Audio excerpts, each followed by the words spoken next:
يعني نشوف الفيلم الأول وبعدين نتناقش في الحكاية. زعم الحركة دي وبدأها هو دكتور راندولف.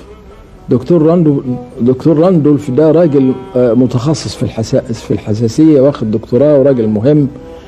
فلما قام وبدأ الحركة دي قالوا عليه الراجل ده مخرف وكرشوه من الوظيفة بتاعته.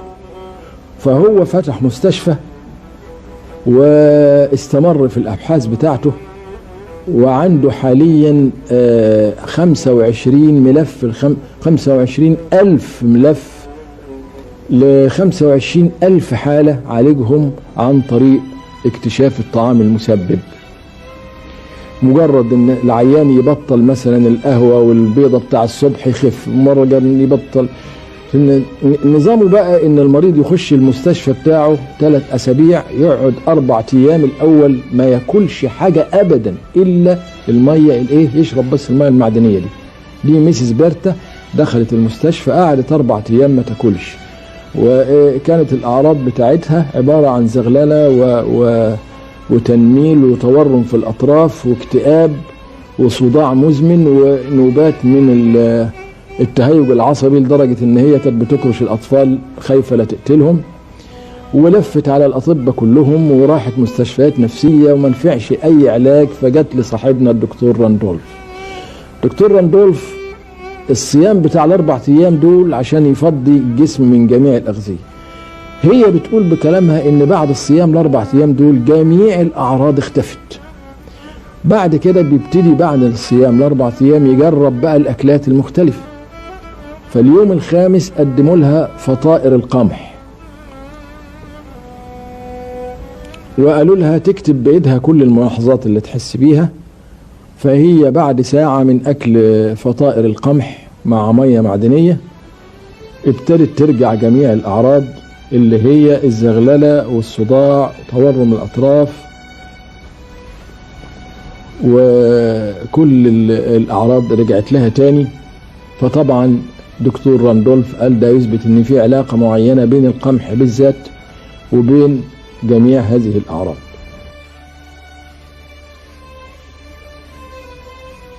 الغريبة ان طبعا الاطعمة دي بتبقى اطعمة عادية خالص، يعني احنا كلنا بناكلها. بس ده برضو واحد تاني اسمه بول نيرا، ده قعد 20 سنة يشتكي بأعراض معوية، مغص وغازات وإسهال وصداع وخسسان وضعف عضلي.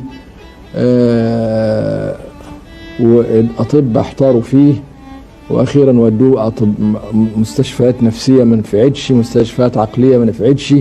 فجه للدكتور راندولف قعد يعمل عليه بقى الاختبارات اللي قلناها 4 أيام من غير أكل ومية معدنية، وبعدين يبتدي يجرب عليه المأكولات المختلفة. فأول ما وصل لتجربة فنجان القهوة والبيضة رجعت جميع الأعراض لصاحبنا ده. ففي نظر راندولف السبب جميع الأعراض هي فنجان القهوة والبيضة الصبح. المريض بيقول فعلا ان هو لما بطل هذه العادة اللي هو فنجان القهوة والبيضة الصبح لأول مرة في حياته من 22 سنة ابتدى يعيش من غير أعراض تماما وجسمه سليم وصحيح. طبعا الفرقة الثانية تقول لك ده وهم وإيحاء ووحي وهو تأثر بشخصية الطبيب، لكن الهوجة هوجة كبيرة، والعلم ده علم عمله علم جديد خالص، كلينيكال ايكولوجي.